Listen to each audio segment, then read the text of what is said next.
Препукувања помеѓу ВМРО ДПМН и јавното претпријатие ИСАР од миниумите би можело да се префрлат во судот.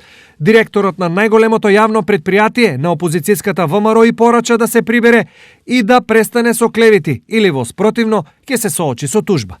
Ако продолжат вака членовите на ВМРО ДПМН да кажуваат клевети спрема ИСАР, ќе бидеме принудени и ЈП ИСАР да побара помош од адвокат за да има правна разрешница. Што според Тасе ВМРО кажал, а тој тврди дека не е вистина. Во однос на тоа дека само во нашите глави било неплаќањето, тоест плаќањето на заостанатите трошоци во однос на зголемувањето на надоместиците на управниот и надзорен одбор, каде моментално до сега изнесува 1.640.000 денари, но оваа цифра сигурно ќе се зголеми и ќе надмине 2 милиона денари, тоа се пари на граѓаните. Тасев реагира и на кажаното од страна на ВМРО дека се потрошени 1,4 милиони денари за резервни делови за метачката.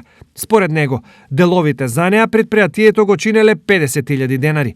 Вистината е дека во 2015 тогашното раководство, назначено од ВМРО ДПМН, има потрошено 1.500.000 денари за набавка на 2 метачки, стари метачки, кои не се во функција.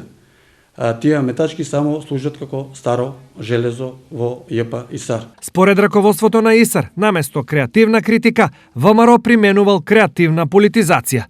За секој скандал кој го тресе јавното предпријатие ИСАР постојат факти и докази, а тоа го знае и раководството на јавното предпријатие, па затоа во панујка дека ќе бидат тотално разобличени пред граѓаните, пообразуваат да се закануваат. Еве ние како ВМРО ДПМН го охрабруваме раководството на јавното предпријатие ИСАР да си избере адвокат, бидејќи во многу брзо време истиот ќе треба да се позанимава и со нивните афери во работењето, за кои ќе треба да понесат и соодветна правна одговорност.